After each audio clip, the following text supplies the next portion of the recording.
Okay, we're on the air. Carl Rominger here. 717-916-5189 is the live talk number. Again, 717-916-5189. If you're a first-time listener, as you know, here on the Carl Rominger Show on RomingerRadio, every Sunday from 6 to 9 p.m. and every Wednesday from 7 to 9 p.m., we take your calls live.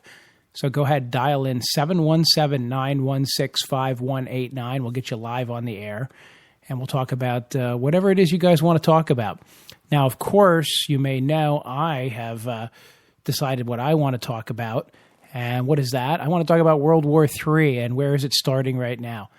So I posted a little thing to carlrominger.com earlier, as I often do before the show, to give you a little heads up on where we're going, what we might want to talk about. So if you want to chime in, we're happy to hear what you have to say. I really would like to know what you guys think is going on out there, where you think we might be or not be in the greater scheme of things. So give us a call, 717-916-5189. We'll get you live on the air and talk about whatever it is you want to talk about. But again, I want to talk about, okay, let's start in Iraq. What is going on in Iraq right now? What is going on in Iraq right now? I don't know. I think the whole country is going to hell. We've lost the war over there. If we've ever won any of the wars over there, we pulled out. And, of course, now Obama's getting criticism for pulling out. Of course, earlier people didn't want him to pull out. I think America's a bad lover when it comes to presidents. You know, we want them to do one thing and we want them to do another. Pull out, don't pull out, whatever it might be. And the president can't win for doing it. So in Afghanistan, of course, we're drawing down now, and it looks like that entire country is going to fall back into Taliban hands. So it wouldn't surprise me if in the future we're left in a world where post-American invasion Iraq and post-American invasion Afghanistan don't look much different than they do today. Or I should say today, but they did 10 years ago. It's unfortunate, but it doesn't seem like we have much ability to change the world around us when we reach into areas that have been war-torn for long periods of time. And again, I'd love to hear what you guys have to say with that. Let me recap a couple of the things that I posted. So, of course, the ISIS. What is the ISIS? Islamic State of Iraq and Syria. And, of course, I think Tony Blair was out saying that this would not have happened had we interceded, meaning the world community, not America, but had the world community interceded more seriously in Syria. But instead, that what's going on in Iraq is a bleed off of what's going on in Syria. So that's why the Al-Qaeda-inspired ISI, or Islamic State of Iraq and Syria, is posting gruesome photos on their Twitter account and moving towards Baghdad to take it over. And, of course, mismanagement by the new Iraqi government, who we dutifully trained for $1 billion and don't seem to be able to do anything right. And, of course, one of their problems is they're sectarian and they're a theocracy. There's a lot of people here in America would love to be a sectarian theocracy. There's a reason why it doesn't work, folks. It really doesn't. Heading for disaster in Iran. Let's see, I got a quote out of an article there. As Iraq descends into chaos, of course, that's how the articles about everybody else starts now. The looming threat of nuclear-armed Iran hangs over the Middle East. And for sure, I think the United States has done very little to effectively guarantee that Iran does not have nuclear weapons. And I expect we're going to have a nuclear-armed Iran. And then what happens when Iran has weapons? Well, Israel, who's going to be sitting back with their, I think Jimmy Carter let it leak the one time, approximately 70 nuclear weapons that we transferred to Israel. So even though they're officially not a nuclear state, we all know they're a nuclear state, and we know that they're extremely well-armed. Israeli war jets carried out a series of intensive and successive airstrikes on various military targets in southern, central, and northern Gaza Strip, injuring one person. I always find it fascinating when they tell me that war jets have carried out intensive and successive airstrikes and at least one person was hurt. I have this notion of a 500-pound bomb dropping and a whole bunch of people falling over dead, but apparently it doesn't work that way. Either it's that precise these days or it's that imprecise these days. Hard to say. Of course, and this is my little theory of, where could World War III start? Well, Iraq, Iran, Israel, that's a pretty good mix. We could throw Syria in there. I say, hey, why do you think it's the wrong area of the world? Let's go over to China. With China drilling for oil in contested waters off Vietnam. And what else? They're drilling for oil over in Vietnam. They're building an artificial island off the Philippines. It's pretty readily apparent that there's going to be reactions, and I posted an article about the National Defense, which is basically the army of the Philippines, basically gearing up for war over what's going on over there. So I wouldn't expect to see any peaceful settlements anytime soon in that area of the world either. And then we've got young Russians pine for Soviet Union's glory days. What on earth does that mean? Well, it appears, as I say, it appears, in an article in the UK Independent, the title was, Young Russians Yearn for Glory Days of the Soviet Union despite having not experienced it.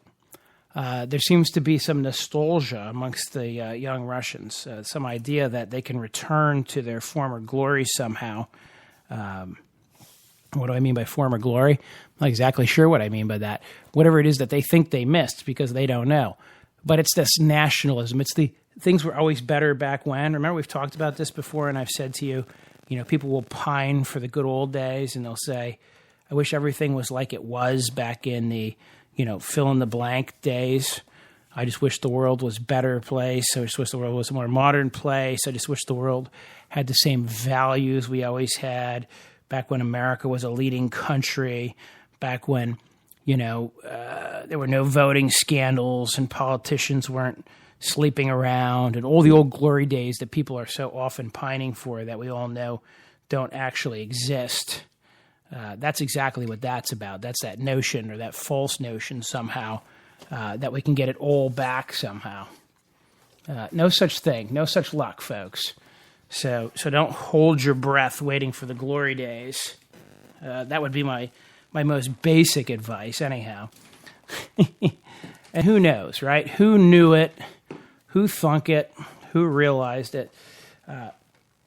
But the world is not getting any better. I also want to remind you, I had a little global warming challenge I did the other day.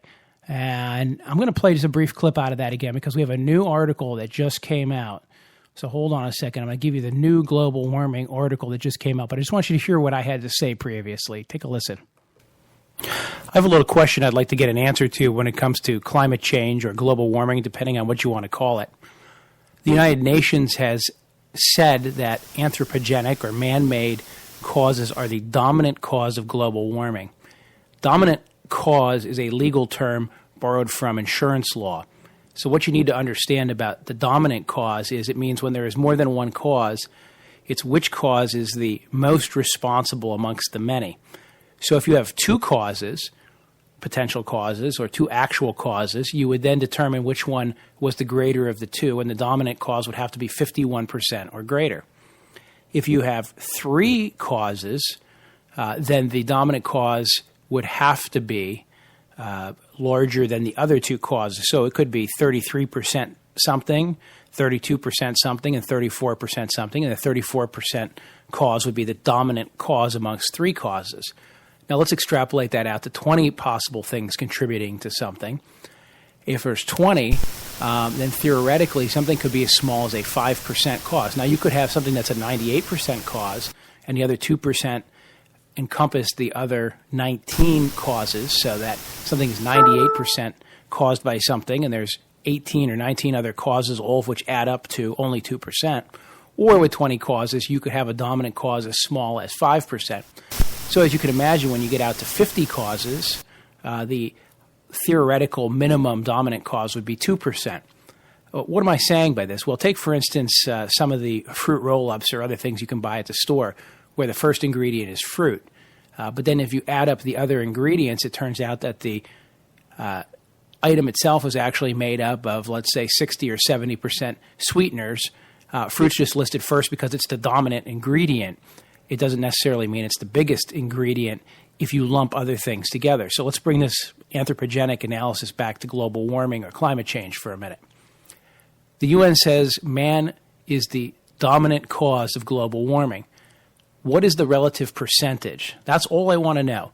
Can any scientist, anyone out there, research or find, and I think there's a reason why we're not being told what it is, is what percentage, on a percentage basis, of the many, many factors that contribute to the global warming problem, and as we know, the climate models take into account hundreds of things, the addition of carbon dioxide by man, and possibly the addition of methane by man, if we want to include that one in there, although there's no talk of regulating that, except for recently with the Obama administration talking about cows and farms.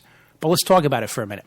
What percentage of global warming, if in fact is man-made or man-caused, is attributable to man and man-made issues or man-made causes? So again, let me rephrase it a little bit. If there are 50 different things that contribute to global warming, is man a dominant cause at 3%? Is he a dominant cause at 90%? Because here's the issue. If we're going to rework our entire economy and change our way of life, or even take billions and billions of dollars, which could be used for other things, and simply change around our economic system because that will prevent climate change and catastrophe, then that's one level of analysis. On the other hand, even if we are the dominant cause, but we're only 3% of the entire mix, and therefore 97% of global warming is driven by things outside of anthropogenic control, then it might not make sense to rejigger our entire economy. So the entire debate, whether you're a scientist or a non-scientist, and whether you agree or disagree that man is contributing to global warming, would be to understand what the models say. And so again, in the UN report, they say that we are the dominant cause. Can anyone, and that's my challenge to you, can anyone out there tell me what percentage of the total or relative?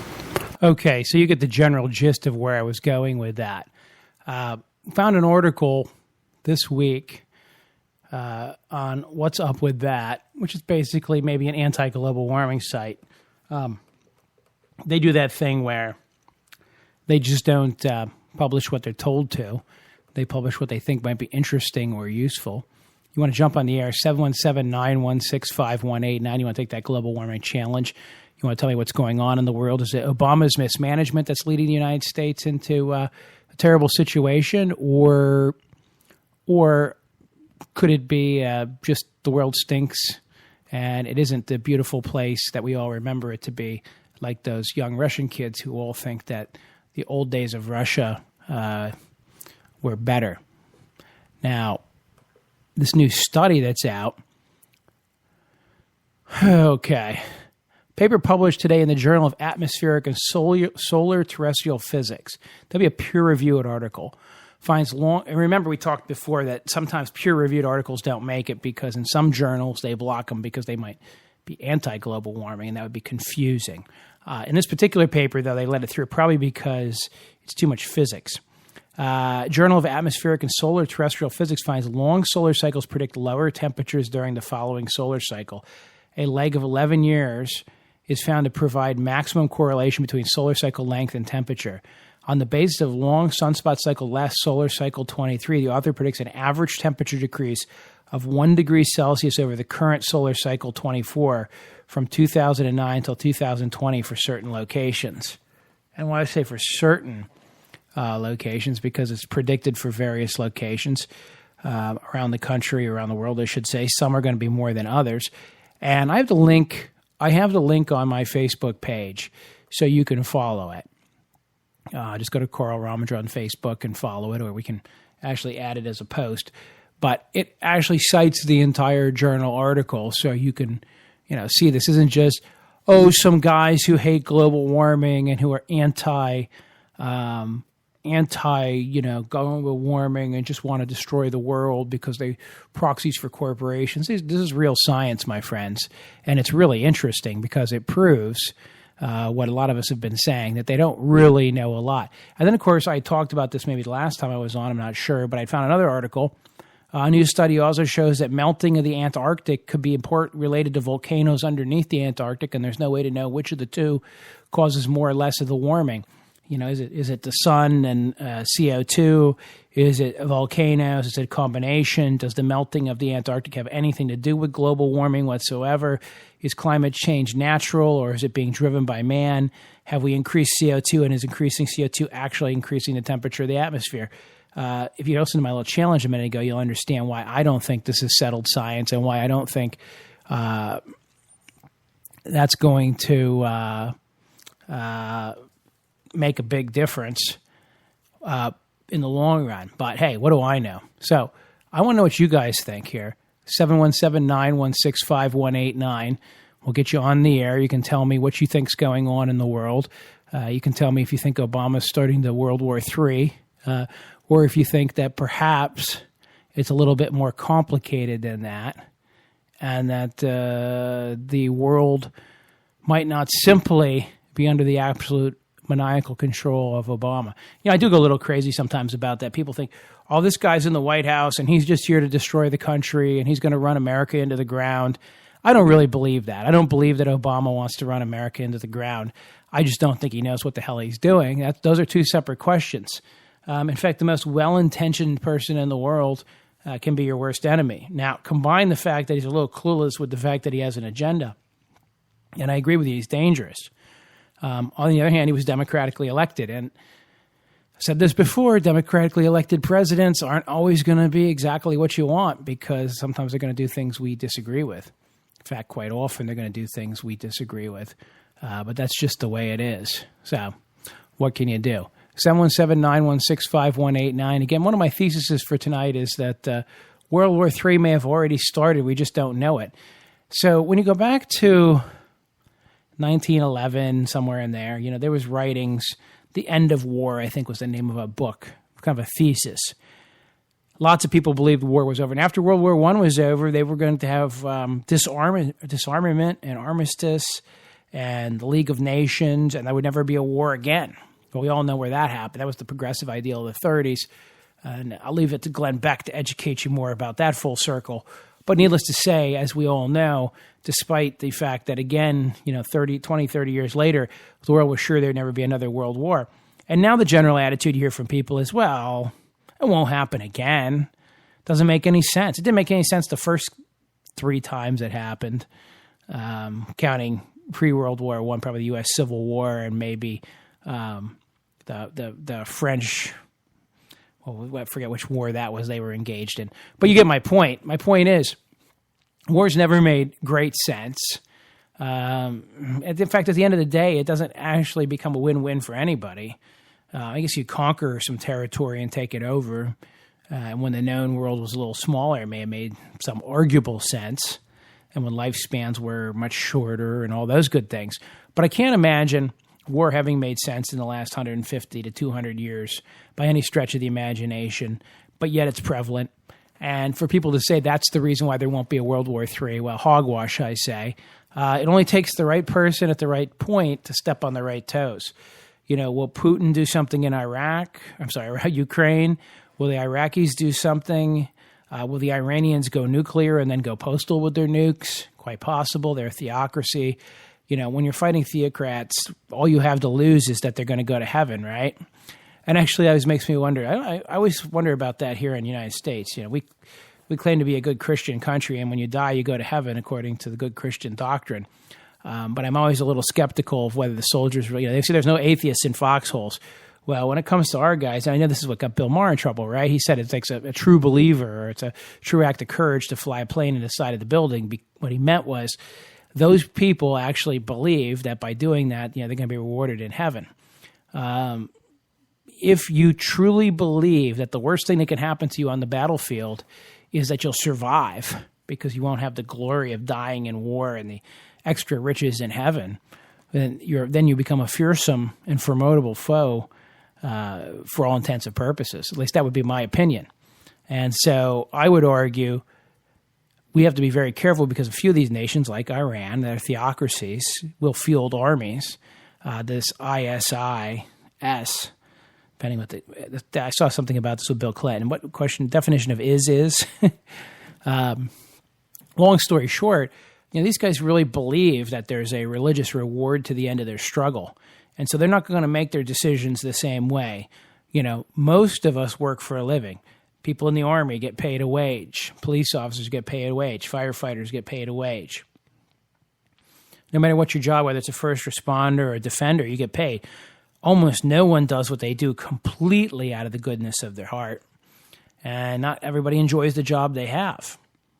So imagine an army of volunteers who are working in exchange for money and maybe some love of country against an army full of people who have nothing to go home to and everything to gain by going to heaven. It's a good thing we have the technological edges that we do, because we're going to discover that as those people become better and better equipped, that they're going to be harder and harder to deal with. And that's why if Iran goes nuclear, it is so critical. They don't have the same mindset, at least in terms of leadership, holding them back. Now, the average Iranian on the street, I'm not sure where he or she sits. I think some of them would much like to have the prestige of being a world power and a nuclear power, but I'm not sure that many of them would want to cause an international nuclear conflict either. But one never knows the answer to that. So who knows? Who knows? Okay, so we got Iran, right? Iraq. Israel. Israel may feel an existential threat from an Iran and feel like it has to do something. Well, what if the Iranians do something severe to the Iraqis, or one of their proxies does, Hamas or somebody like that, and the Iranians have to act out with a nuclear weapon? That could create World War III. China is pushing around the Philippines. China is pushing around Vietnam. They may have to live with it, right? On the other hand, China does not have the kind of navy that even carries an aircraft carrier. They have one aircraft carrier that's not even really built. That's pretty much just for show, that they can't really do a lot with. So what can you do about that? I mean, who's to say whether or not the Philippines or the Vietnamese may want to take a swipe at the Chinese? Well, they probably don't have the power, even though the Chinese Navy's weak, but they could misjudge it. What about Taiwan and China? What if one of them allies with them and heats the region up even further? Japan and China are going at it, fighting over islands that have some mineral wealth and not much else. So you got China basically creating issues with all of its neighbors. And then you go over to Russia, and you've got Russia trying to expand into the Ukraine and taking up territory, threatening Western Europe indirectly, threatening the gas supply of Western Europe quite directly.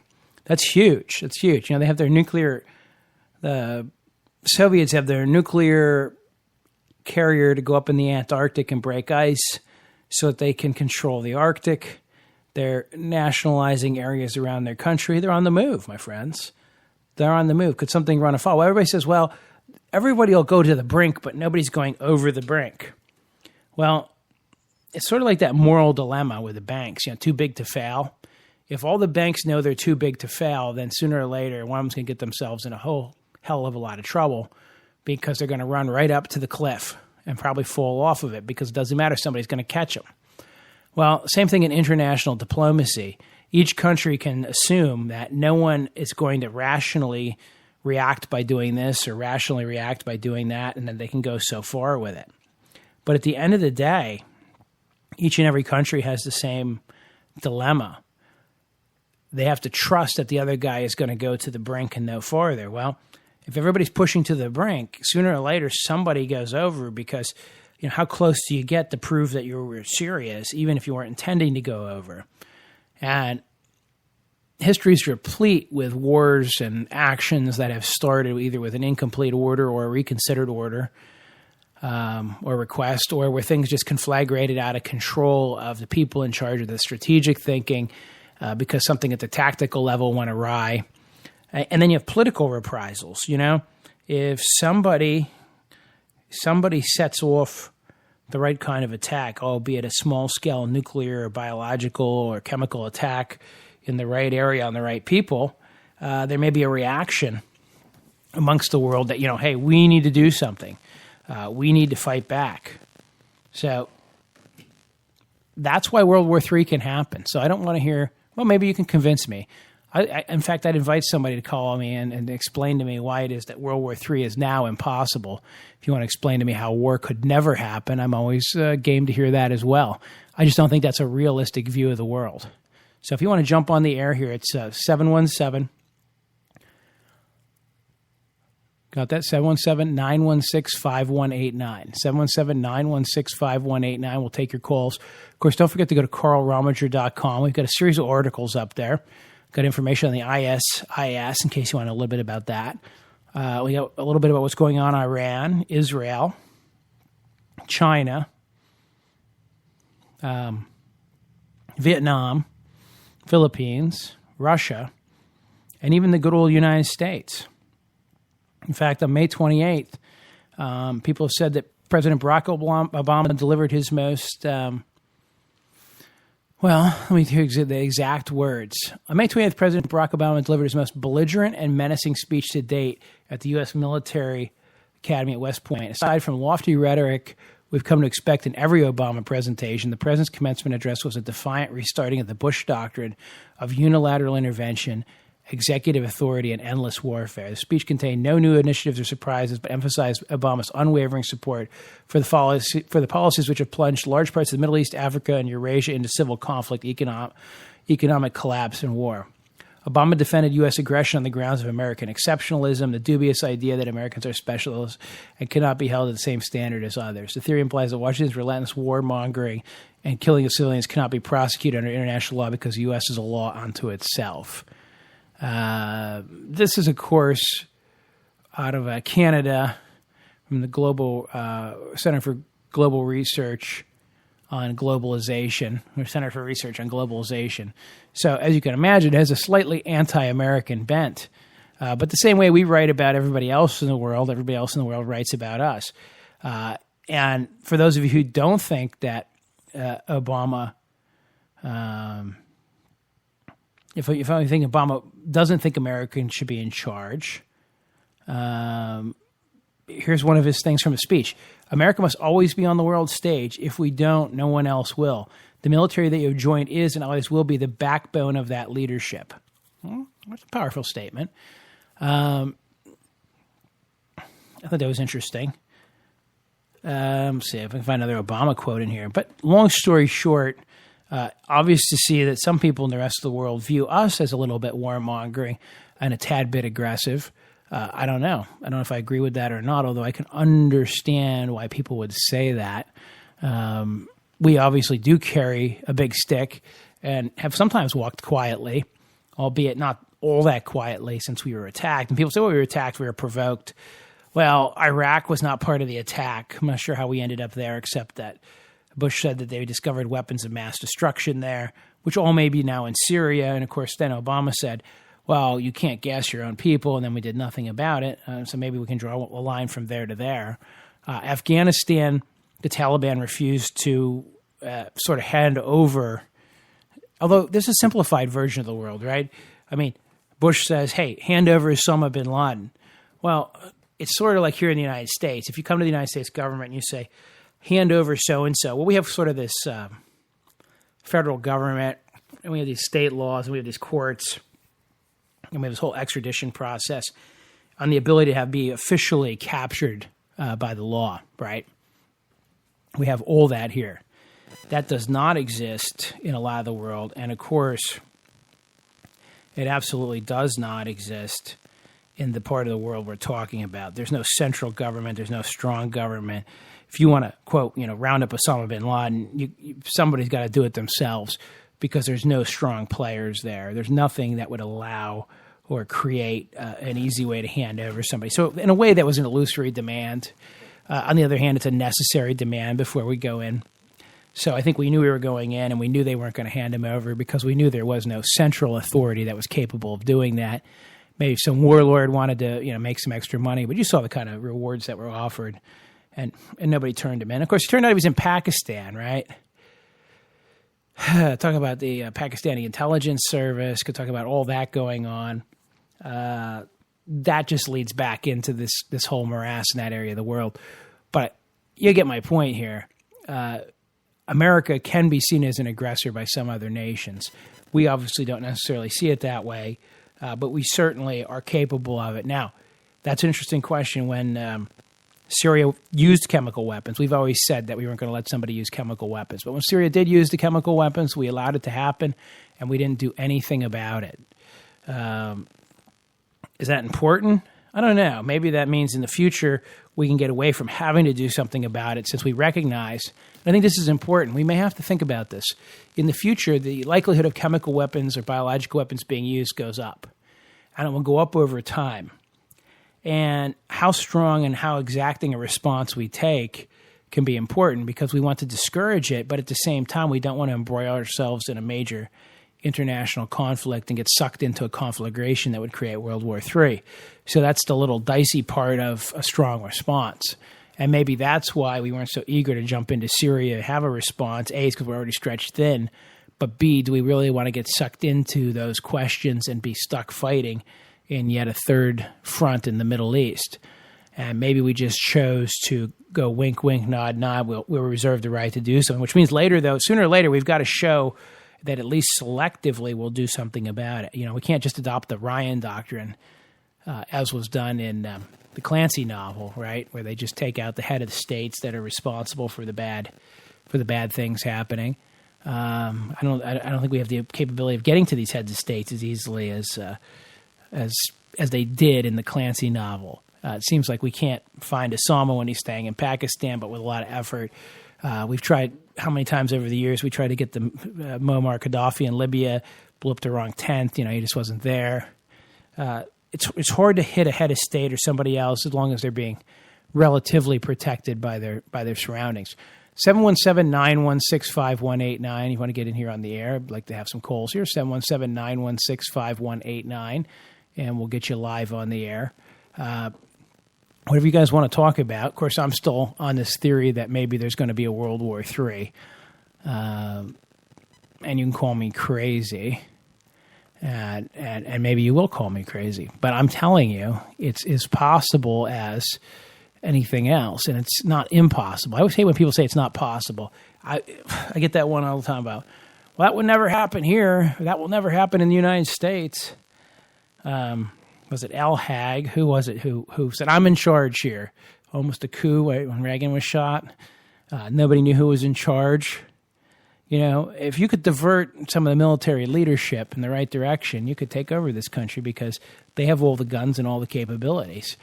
We don't maintain a populace who has the ability to effectively fight back against the military if the military doesn't play along with the idea that there's a civilian authority here, which is something we have played along with for many years.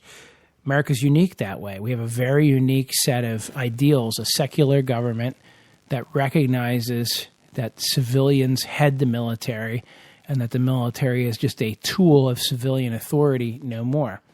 It was the founding fathers who recognized that a standing military was dangerous. I don't think they even wanted to have a standing military at first. But as we've evolved into a standing army, we've been careful to make sure that it stays at arm's length when it comes to decision and control.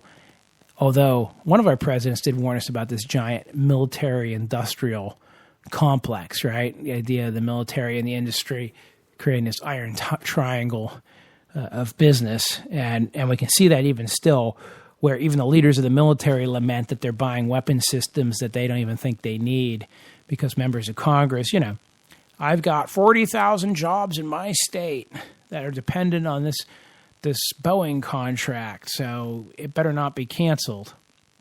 I always like when people complain about welfare, because this is one of the other areas, right? Military spending. Remember the BRAC? Because we couldn't decide where to cut bases because, well, cutting a base is like cutting jobs out of a local area. And we can't have competition between local areas because each local area has a politician who's going to get hurt by the downsizing, which is why it became such a political boondoggle and still is for the military to cut anything.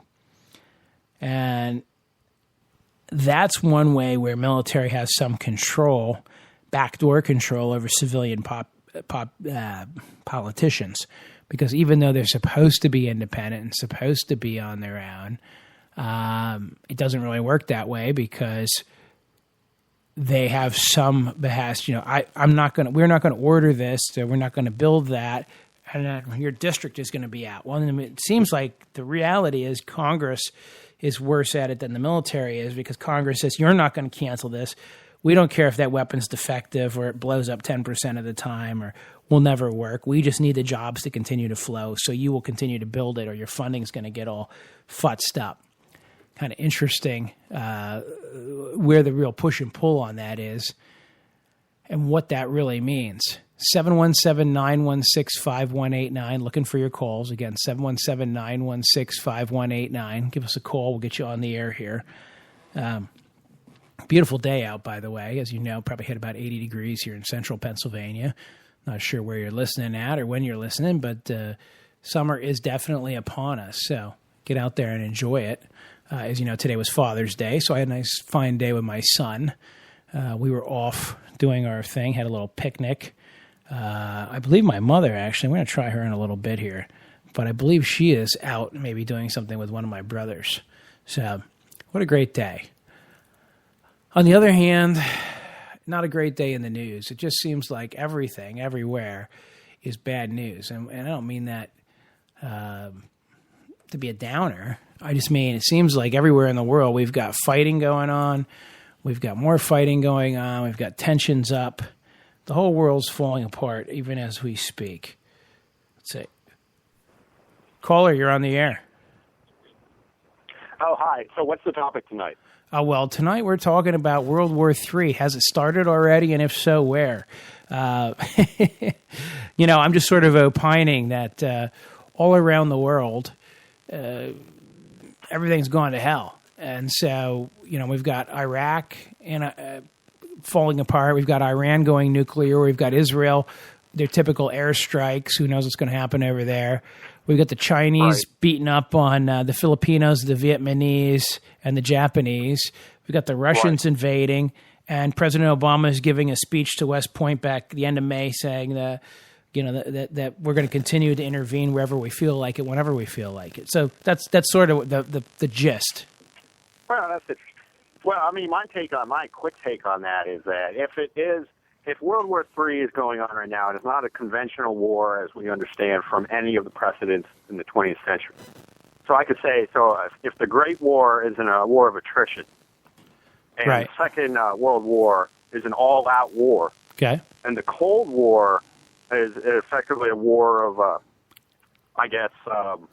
mutually assured destruction, then this war I think is playing out economically behind the scenes, while in the front, the military maneuvers in the front are concealing what is actually going on, which I think is to establish who the new hegemons will be moving into the 21st century. So I don't think we're looking at like a war that they were predicting in the middle of the 80s, where, like, for instance, Spreaker Konecka wrote War Day, where the scenario is you just wake up and the mutually assured destruction scenario has gone off, and then nobody can communicate because of EMPs have taken down the infrastructure and everything is blasted through with atomic energy. I don't think that's the kind of war that we're looking at. I mean, what do you think? What's your take on that, Carl? And I think the likelihood of total nuclear war is much lower than it ever was probably in our lifetimes, right? Right. I mean, when I was a kid in the early 80s, it could have happened at any moment, sort of spiel. Here you could still have that. I think what would be most interesting, and I don't know, I talked about this the other day. We've rotated into the sun now. We've got some solar flares headed our way potentially from this one active zone that's now pointed right at us for another week or so. And one giant solar flare could have a massive EMP impact on the United States and a lot of other countries. And they talk about a new Carrington event, saying, okay, if you have enough concentrated gamma and it comes through. I mean, if a CME comes and it moves at about, I think, 1 million miles an hour, I mean, this is a slow thing. Right. Relatively slow, and it hits and it distributes that much gamma over the atmosphere, you would have potentially enough energy to take down the grid. But because they've understood that for at least 30 years, I think that there's more shielded stuff out there than we're probably aware of. I don't think. I've heard Carrington type event. They still think 100 million plus dead in the United States, mainly in the cities and urban areas after the electricity just disappears, and there's just no ability to pump water or get food in and out of some of the urban centers. Yeah, the fear is that ultimately the fear is potable water and starvation. It's hungry people are probably the dangerous kind of people in a crowd. Now, hungry people will dismantle the infrastructure by hand in order to get food that they need. And so that's akin to kind of like a zombie riot. Yeah. It's actually the devastation coming from what hungry people are willing to do to stay alive and feed themselves. And I mention this only, and the reason I mention it only is, so to me that total war scenario would occur in the modern in this era, not because United States and Russia would exchange everything they have, but we would have to have some kind of global natural disaster, or at least quarter of the globe natural disaster, which and that's interesting because you don't even need to have a Carrington event whereby a massive X flare and a subsequent CME takes down the grid. You could say, fuck up the climate so much or change the climate so much just in a natural way, maybe through the galactic process, maybe just in the relationship of the sun to the galactic center and then to the Earth. Right. Maybe the climate changes so much that you can't sustain the crops.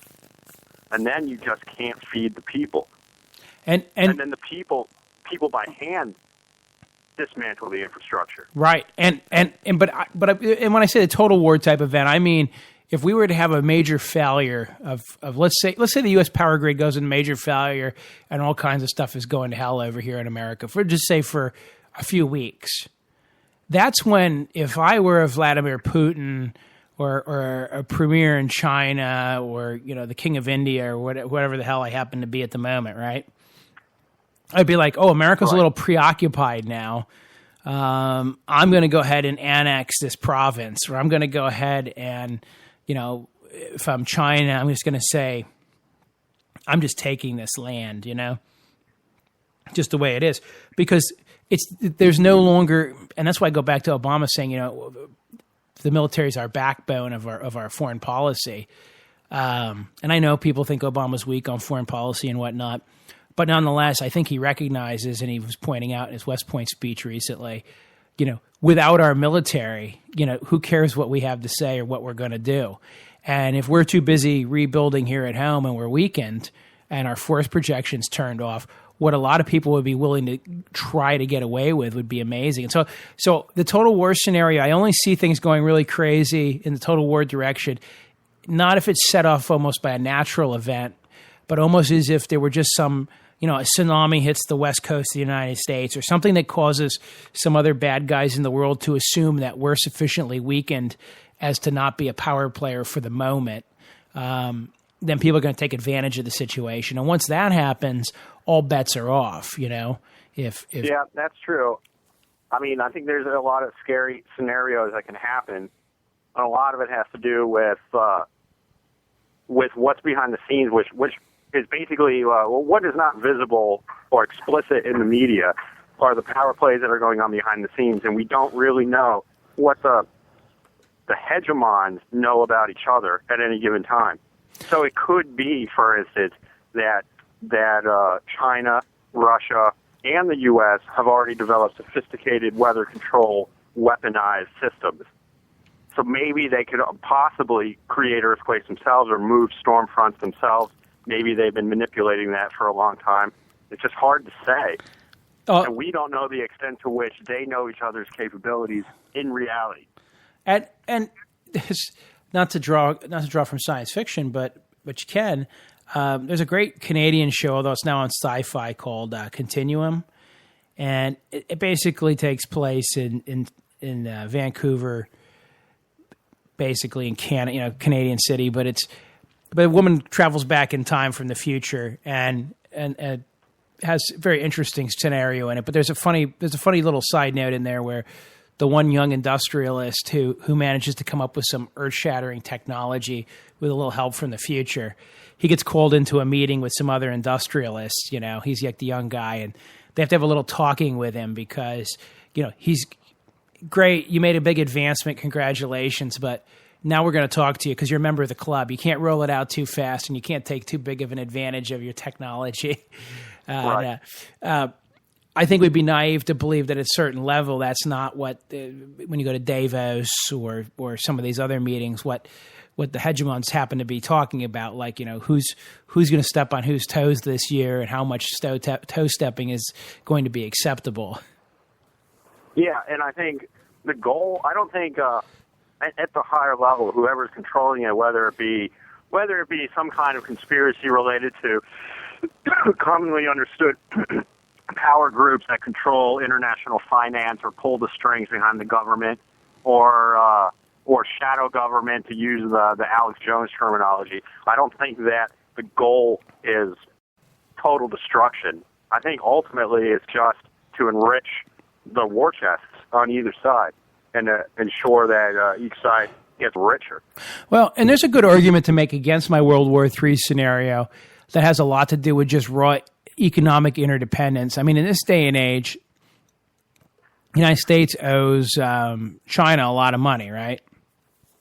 A lot, Yeah, and China sells us a lot of product. And all these economic interconnections that are not inconsequential, I mean, that are just hugely substantial. And so there's a story that Ronald Reagan wanted to sanction Japan because they were having a trade war over the autos, as you remember. And he wanted to economically sanction the Japanese, but he wanted it to do it in a way that wouldn't affect the average American consumer.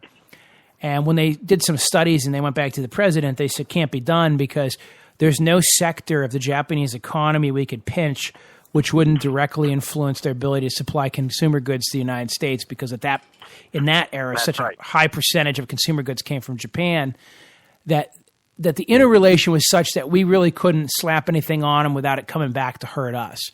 And that's right.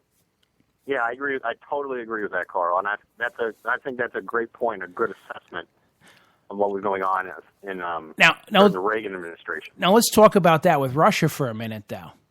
Our trade with Russia is existent, but not anywhere like our trade with China.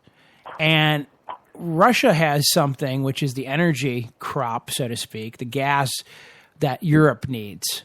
And they sell it through a pipeline through the Ukraine, although now they're trying to work on alternative. They're going to cut the Ukraine out entirely after they work their way through Greece and around. And a lot of this posturing has to do basically with that energy interface, because Europe, the EU's energy interface to Russia is through the Ukraine. Even though it's privately held, it still moves through that nation state.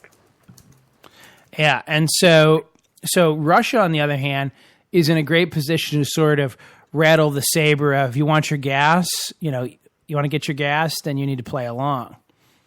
So I find it interesting that they seem to be at least somewhat isolated, because their market for their energy products is a captive market, and at the same time they don't have strong economic ties. So what could Europe do? Europe could say, well, we're not going to buy any more of your gas, Russia. We're just going to freeze ourselves to death. No, they're not doing that. So any economic sanctions that the Europeans participate in, again, are not going to harm the Europeans.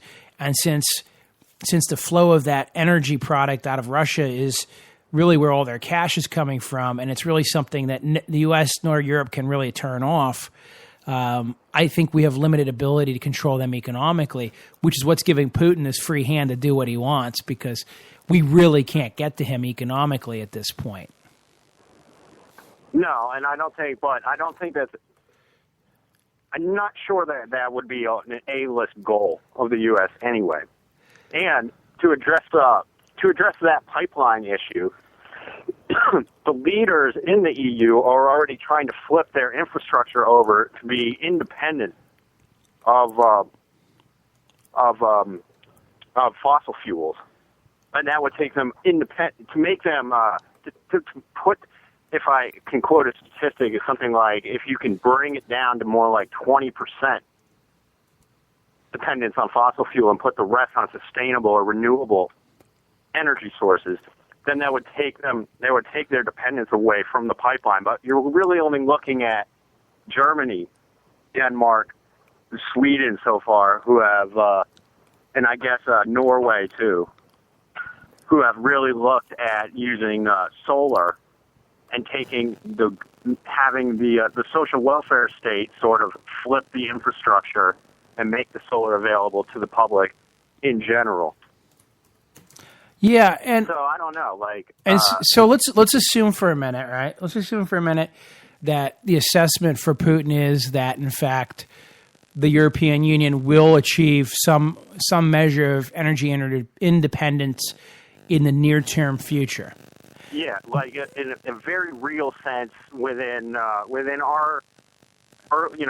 next couple decades, not just within our lifetime. Yeah, let's just within say our active next couple decades. Let's give them 15-year outlook. They're going to be sufficiently independent from us, energy-wise, that I will no longer be able to do what I want. Well, then that just sends a stronger signal back that he needs to move as fast as he can to consolidate as much as he can while he can. I mean, maybe, unless he wants to join in the spirit of redoing his own infrastructure or changing the nature of what he can capitalize on. So he might move into a service economy as opposed to an energy economy, or just use a population and make the population make their output similar to what the U.S. output is in terms of goods and services. Yeah, and I've talked about the Russian demographic crisis here before in the air. You know, I don't see them becoming any less aggressive anytime soon because of that. But they are in a probably in 3 to 5 years where say 3 to 5, probably in 10 to 15 when their demographic crisis will start to wane a little bit if things go the way they want them to. And that may make it possible for them to turn into more of an internal growth economy. But it seems like right now they're going to continue to fund what they do with the fossil fuel wealth that they're selling, as opposed to building an organic. It's going to be a key player. I mean, it's always the question, in the academic circles, or the question that's always studied is, what is the relationship of Russia and the West? Is Russia part of the West? Is it the East, or is it its own thing? And they're going to be a critical player in balancing kind of the East-West hegemonic power system. So I really think it is going to be a question of it's going to be North America, with the U.S. leading that, and Europe, then Russia, bridging China, and what they call the little dragon. So the other Asian economies around China that China utilizes to strengthen its economy so much. And but I'm going to go. But I think this huge question, and we go back to World War III, is the underbelly, the economic underbelly of that, and that's that very real debt that China has now and has accumulated that the U.S. is kind of trapped by. Yeah, it's not an insubstantial debt, and it's going to be with us for a long period of time. Although I guess if we grow our economy, we would talk. If we were growing our economy the way China does at 10% a year for a few decades, we could just grow our way right out of it. But our economy doesn't grow at the rate that astronomical rate. So I don't see us. There's a lot of new wealth, and I'm not cynical when I cite things like the cannabis market, pharmaceutical market, new energy markets such as helium-3 mining on the moon, Mars, and Mars energy futures. And Mars agricultural futures, terraforming Mars. There's a lot of new potential wealth there. I mean, if we take a serious effort to anchor in that, there's just going to be a huge amount of new wealth. Well, just mining the bottom of the sea may be a huge area. If you look at Earth, using technology to take that kind of stuff, but it's very real that on the moon is a huge amount of rare metal and the helium-3 thing, which is just an enormous amount of energy. And the terraforming Mars thing in the next 50 years is a very real proposition. I think Mars agrarian futures are real. Interesting. All right, my friend, I always appreciate your calls. I hope you'll be back. We'll be back Wednesday, 7 to 9, and, of course, next Sunday, 6 to 9.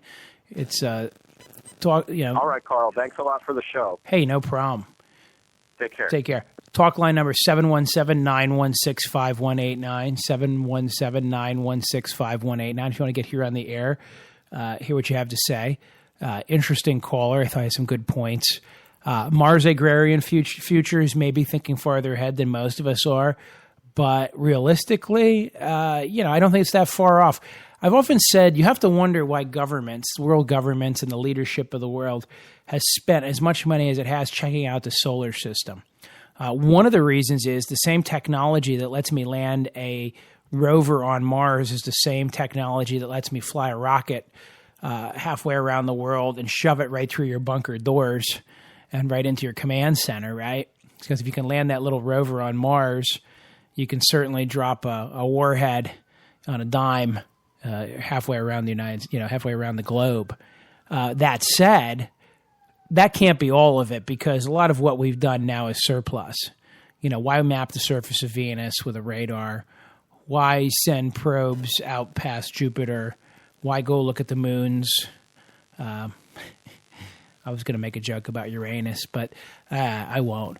So, why do all those things for billions and billions of dollars when governments will whine and cry about spending a few million on this or that?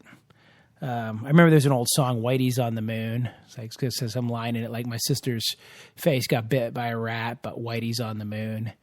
Kind of a Black Power song from what era I don't remember exactly. But the idea that, governments aren't feeding all their people. They aren't taking care of all their business down here on Earth, yet somehow we're on the moon and we're traveling the stars. And I think that's because we do take a long-term view to it as a society. We're looking and exploring to see where we can go next and where humans can colonize next. And terraforming Mars or living on the moon, we're doing what biological organisms do, which was we're expanding, we're probing, we're looking for new areas, and we're going to expand into them. And I really do think that's the purpose of that. And so when you say, terraforming Mars, well, I always believed when I was a little kid that we would have astronauts on Mars by now. I'll bet at some point there was some kid who's like, 500 years ago, 700 years ago, I thought by this time we would have discovered the westerly passage to China, but we still haven't.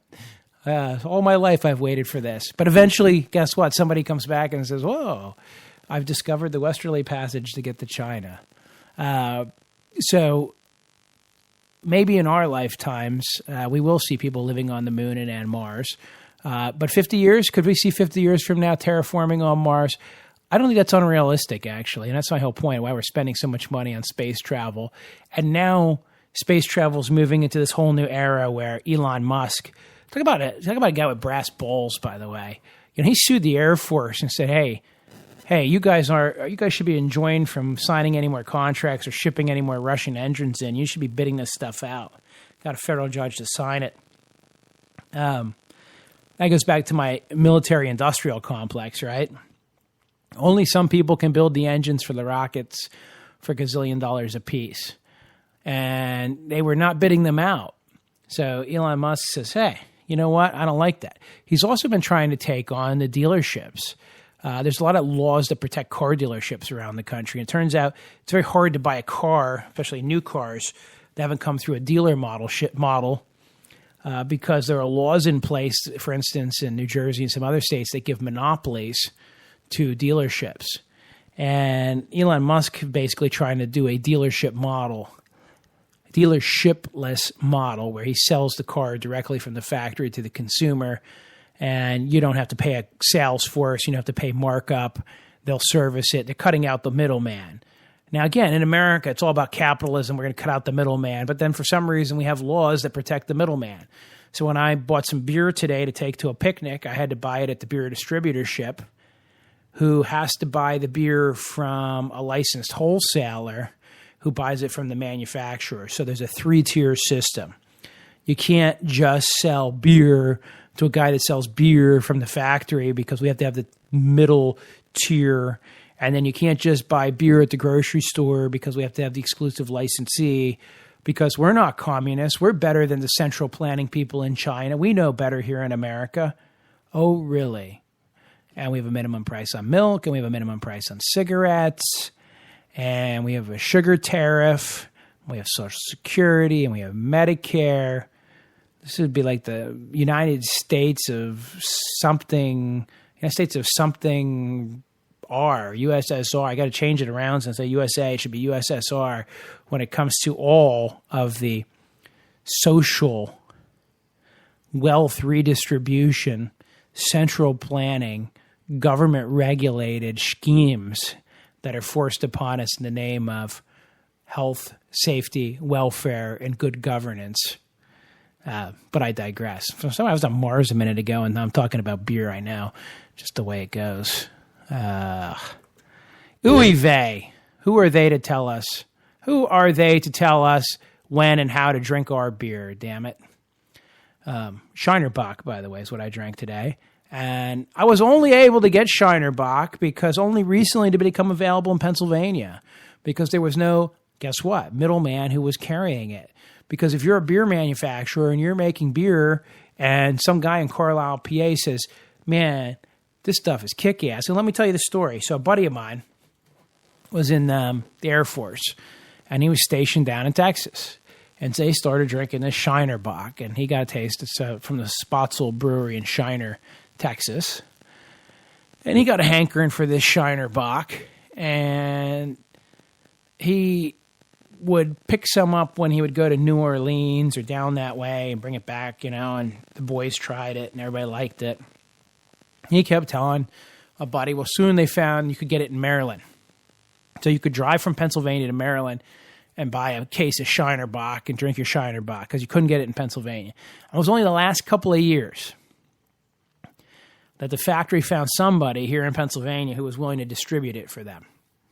The problem is, let's assume that this cat brings the Shiner Bock up to the Carlisle, Pennsylvania area, right?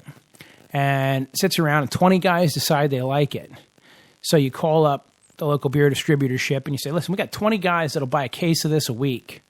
Or we got 20 guys that'll buy a case of this a month.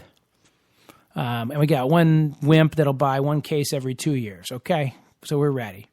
And then the beer distributorship would call up the factory and say, hey, get us a pallet of that Shiner Bock. I got a bunch of guys who are going to buy. It doesn't work that way. You've got to get the middleman convinced that he can sell it to all his distributorships. So it does not aid consumer choice. It does not aid the consumer in any way, shape, or form, because we couldn't get Shiner in Pennsylvania until somebody decided to take the risk on it and try to unload it across the state and believe that somehow they could make a substantial or significant profit on it, because otherwise Shiner just could not sell into this state at all.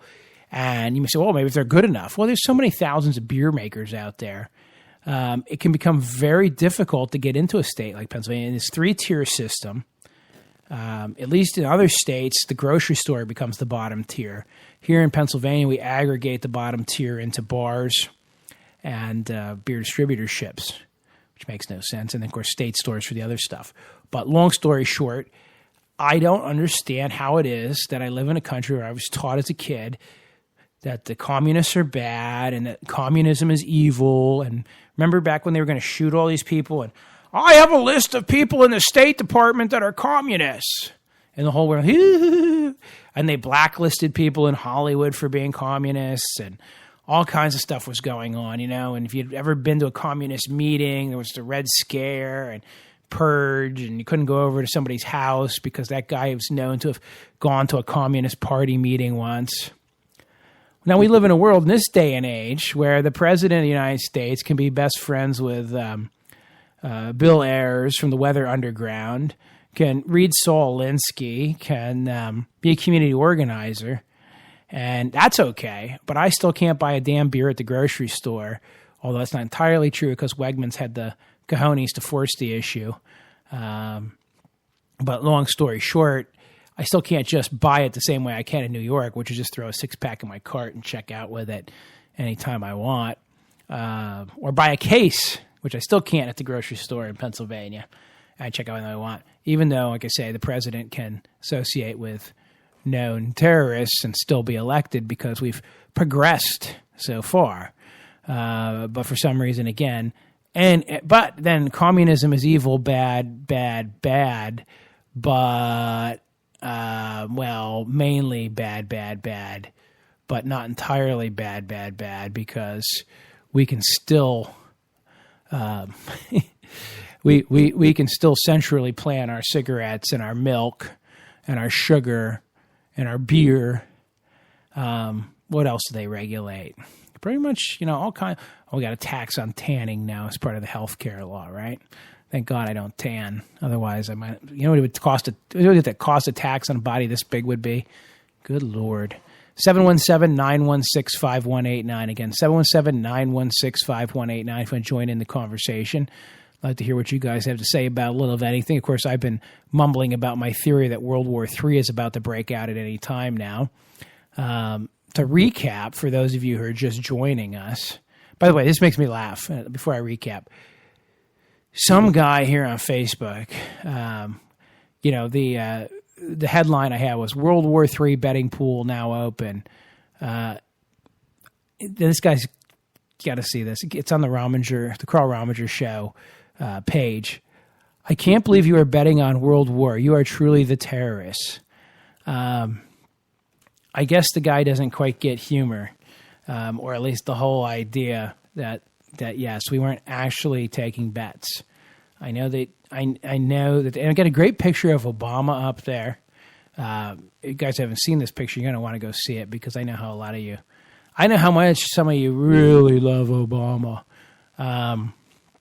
When you click on the picture, it takes you, of course, to my website. But the picture itself is Obama saying, as I plunge the world into World War III, please remember, I'm right, you're wrong, or I'm right and you're a racist, or something along those lines.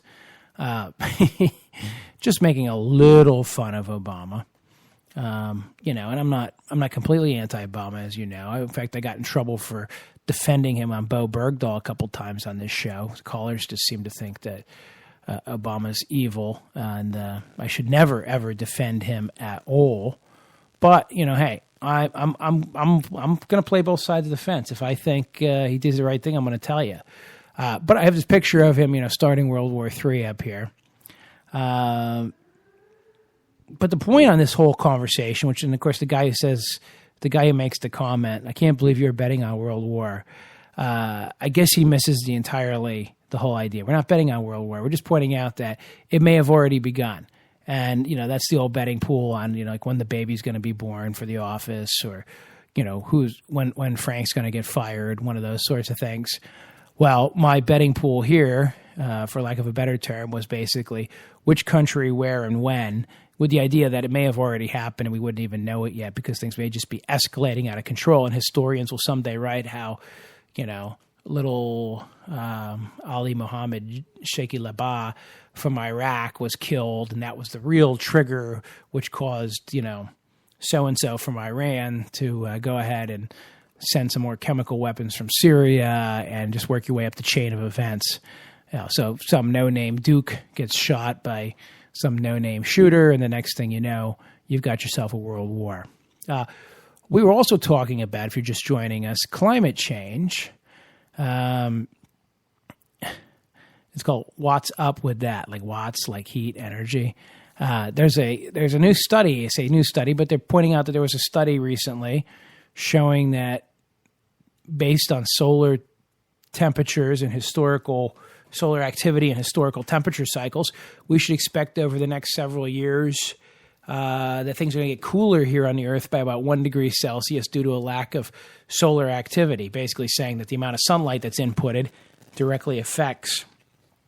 And one of the interesting side points in the article, if you read the whole article, is the Atlantic acts as a giant heat pump, and a lot of the energy gets stored in the ocean. And so you don't see immediate swings in temperature with changes in the solar radiation, because as the Atlantic gets pumped up with heat, so too does it hold the heat for a long period of time, and that as a result, these swings lag behind the solar cycle proper. And so what we should expect to see coming is based on what had happened and what will be happening. And that, in fact, it's an interesting article, and I commend you to it. I have it on my Facebook page.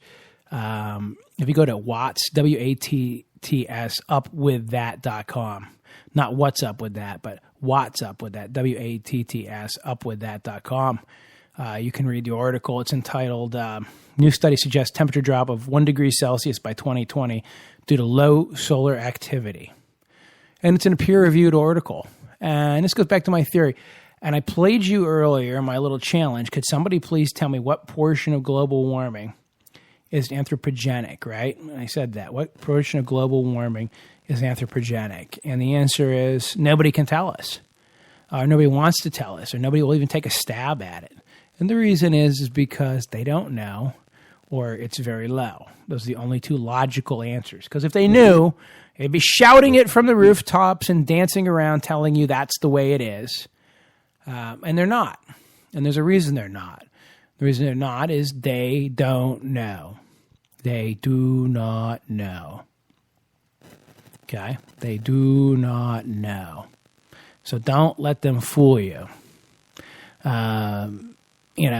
What else can I tell you?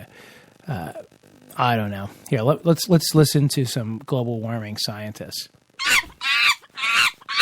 Yeah, that's pretty interesting, guys. Yep. Oh, okay. Yep. That's about as much as they know. And I just say that. I say that really, that is probably all they actually know. And, of course, I get these people on Facebook, oh, how could you say that? How can you deny it? It's a fact. Just pay attention to the science, people. Study the science, and I will be vindicated on this. I am certainly 100% sure of that. I will be vindicated on this someday because people will realize, and I mark my words on it, people will realize that global warming is not what you think it is, that global warming was one of these made-up political calls to action. Now, what's really curious to me is what are they going to replace it with? What will be the new boogeyman? What will be the new boogeyman? And then we'll know. Then we'll know. By the way, I got a message on Twitter about World War III saying to be prepared. This fellow says, be prepared. I'm trying to be. So I would guess he agrees with me that World War III is either in the midst or going on right now. And is World War III literally going to become a global conflagration where we all get incinerated in a nuclear ash and it'll look like something out of one of the Terminator movies with the playground swings? I doubt it. I doubt that. But do I worry that any of these regional conflicts, and again, it's just a sense, but they call 1969 year of revolution. There were more revolutions of ferment going on around the world than any other time. In the run-up here to 2014, we've had a lot going on in the world. And it seems like in the last couple of years, you had the Arab Springs, we've got Russia on the move, we've got China on the move, we've got Japan reacting, we've got Vietnam reacting, we've got the Philippines reacting, we've got the United States reacting, we've got Iraq boiling back down, we've got Syria and civil war and falling apart, probably to become another Afghanistan-style country. I haven't even touched on Latin America yet. They got all kinds of things going on down there, too. There just seems to be a lot going on. And history tells us that when there's a lot going on, that's when things happen. When the world's fairly stable and everybody's happy and content and doing what they do, or at least relatively so, the likelihood of a conflagration breaking out is greatly diminished.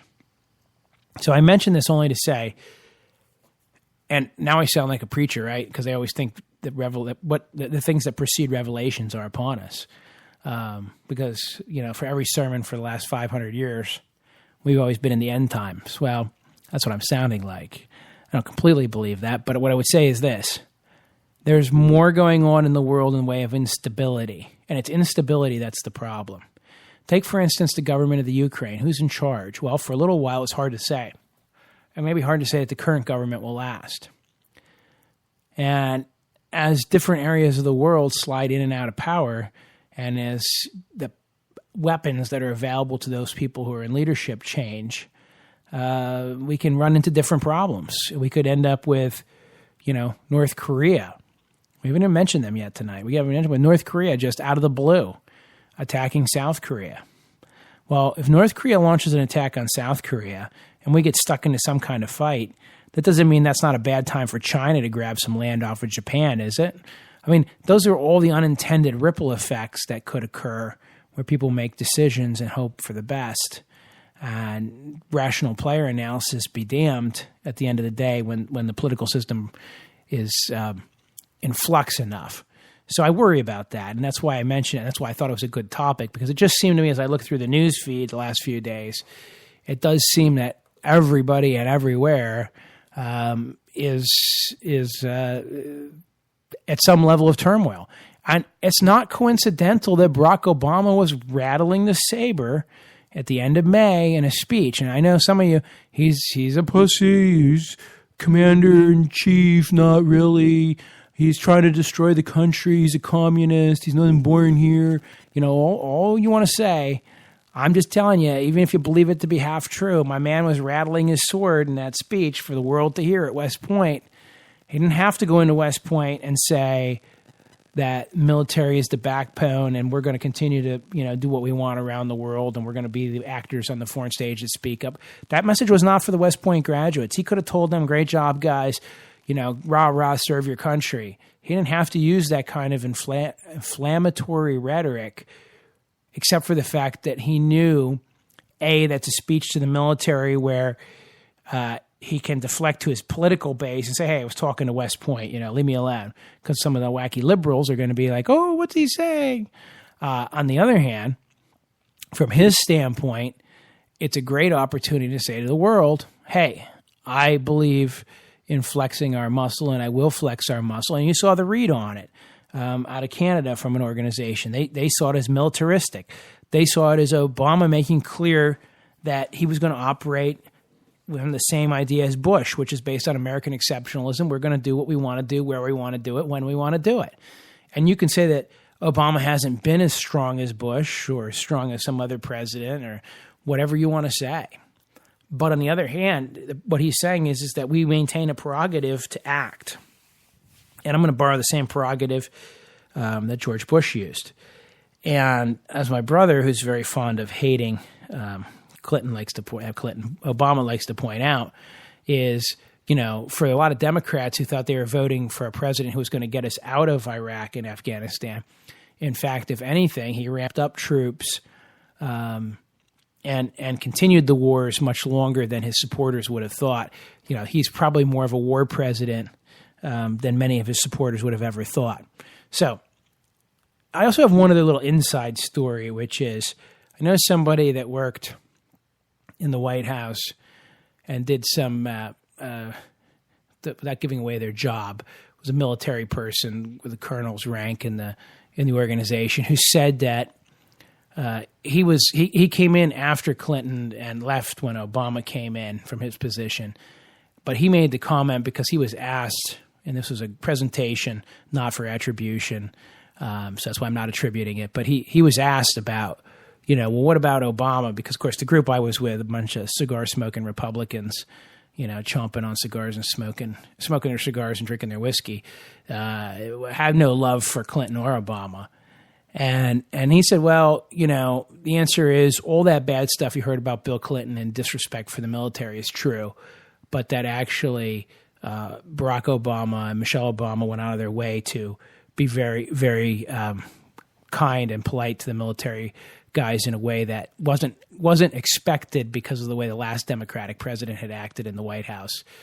And I really believe that. In other words, that you may disagree with Obama's doctrines, but he's not anti-American and he's not anti-military at the deepest level. I think if you asked him in an ideal world, he would believe that a military would be unnecessary, but I don't think he's afraid to use it, and I don't think he has disrespect for it. Of course, some of you are going to say, "Oh, he brought home a traitor," and that's your simple analysis. I don't think it's that simple, and I think it's important. The next person who tells me that Obama wants to destroy the country and get rid of our military, I want him to go read the text of his West Point speech and tell, "Oh, he just said that. He just said that." Okay, well, maybe he just brought Bo Bergdahl home too. I mean, just for political purposes. Or maybe every president who's ever started a war started one just for political. That analysis is very simple.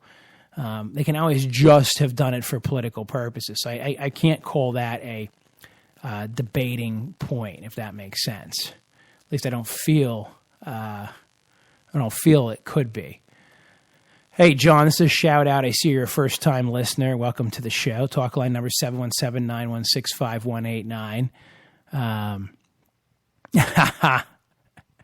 Oh, you don't like somebody listen to you, the chimp screech? I don't know what the volume level. Remember I told you I don't really know what the sound effect volume levels are. So, the chimp screech is pretty loud. Let's see. Let's try it a little lower. That bother your ears any less? I don't know. I thought we'll lower the volume on it and see. Or how about this one? This was just for you to listen to. This is some bubbles. They're probably popping, making all kinds of little bubbly noises. I have no idea. See, I have this little soundboard here, and I can throw these little effects out there, so I thought it would just be fun. The chimpanzee calls, those were actually scientists talking about global warming. It was actually Michael Mann from Penn State explaining what was actually in the emails that he won't produce for the litigation going on, because we all know something weird's going on in his email. But I heard he sues people that talk about him on the radio. So I don't know. This isn't really the radio, though, so probably I'm more susceptible to suit. There you go, Michael Mann. Come get me, baby. I'm right here in Pennsylvania, just down the street. Why don't you meet me in Bellefonte? Bellefonte, is that halfway? No, let's make it halfway. Why don't you meet me in Milroy and we'll throw down? Okay, I would debate that guy. I would debate Michael Mann. I would debate him on global warming. I would want 3 days to prepare. Okay, I would want 3 days to prepare. And why would I want 3 days to prepare? Because I got to learn a whole bunch of stuff. I mean, he's a climatologist. So he's going to know a lot of stuff. So I need to bone up. I need to know as much as he does about the climate. So I need 3 days to prep. I mean, I would want to know 3 days. I might do it 2. I might.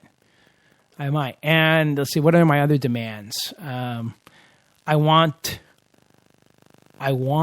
the debate floor chilled to 54 degrees. There's a story that Al Gore, by the way, chilled his debate floor. Let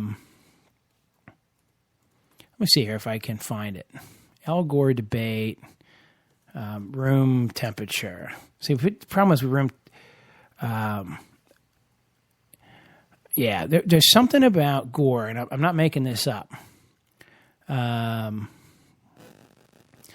There's something about Al Gore actually wanting the room to be cold, and I don't know if I can find it or not because we're temperature or rules. Gonna have to figure this out. But I recall he sweats profusely, so he actually, when he debated Bush, they had agreed that the room temperature would be cooled to a very unusually cool temperature to prevent the sweat from pouring off of Gore, lest he look terrible in front of the TV cameras, which I thought was a brilliant idea, by the way. Having been in front of some bright lights before, I can tell you, they do make you sweat, particularly if you're in a suit. So chilling the floor down sufficiently was probably a great idea. But I thought about that. How much electricity did it take to cool that room down? How much excess air conditioning was necessary for that to happen? The answer is, who cares? I don't freaking care. But Al Gore says I should care because it was an unnecessary carbon footprint. But anyhow, I just like pointing that stuff out. What else do I know about Al Gore? His son drove a Prius really fast one time. I remember seeing that. When was that? That was a number of years ago. So, I don't know. What other sound effects do you want to hear? Listen, I don't know. I can do bubbles. I can do climate scientists screeching. I can do, what else can I do? Oh, yeah. This was actually from my graduation here. See, I told you. And of course, we still have the bowling strike, which we could use, but there's no thunder and lightning today. It was only fun when there was thunder and lightning for the bowling strike. Now, what we need is a few callers. I'm getting to that point in the show where, I've done my monologue for a while. You guys should basically know the shtick by now. I think the world's about to end in a giant morass of anarchy and war brought on by infidels and Sharia law and nuclear Iran and an aggressive China and an angry Japan and a militaristic Barack Obama. So 717-916-5189. Maybe you guys just want to talk about Father's Day, or maybe you guys just want to talk about whatever else is going on in the world. I will take your calls on any topic. So don't feel circumscribed by you don't have to just call in and talk about global conflagration. We could talk about other cheerier topics or even less cheery topics if you so desire. We'll pretty much take anything. I'll take anything you want to throw at me, 717-916-5189. And yeah, I need to get the soothing sound of beer. Exactly. Right now I'm drinking a soothing Rockstar Pure Zero. Which one's this? It's punched. It's just like red, sickly sweet red punch, although it's got no calories in it. Apparently has a lot of caffeine.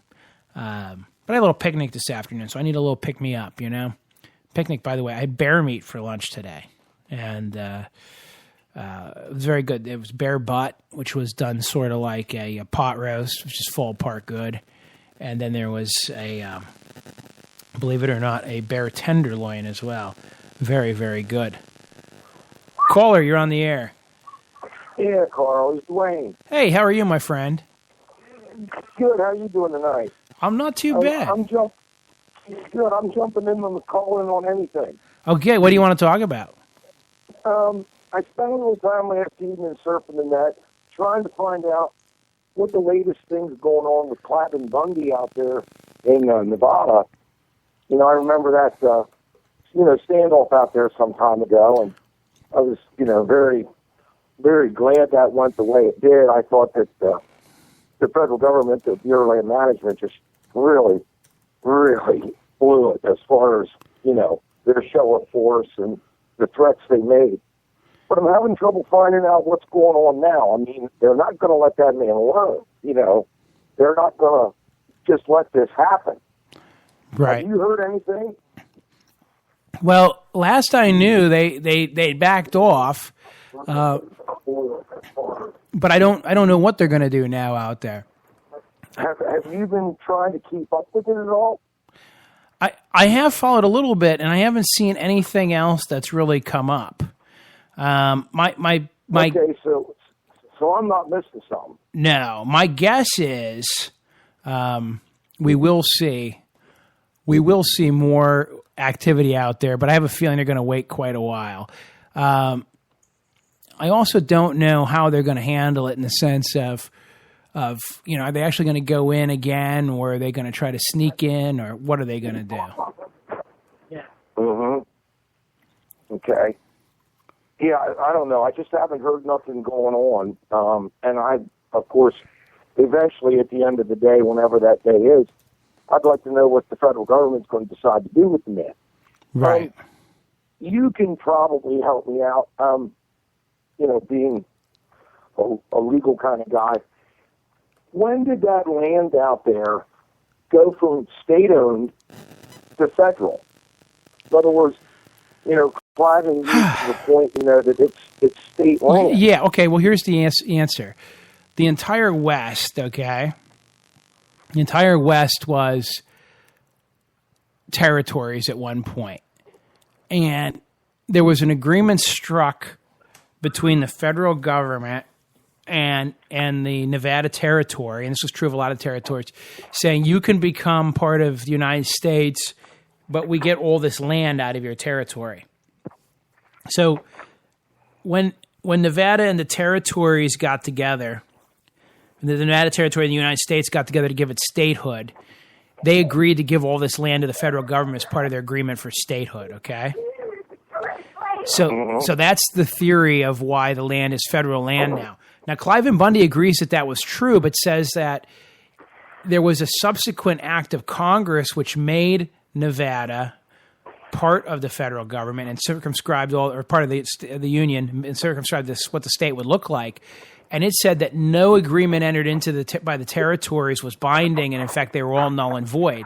So his position is that the federal taking of the land was illegal because even though Nevada agreed to the federal taking of the land as a condition of statehood, a condition of becoming a state, and as part of the act of becoming a state, everything was null and void anyhow.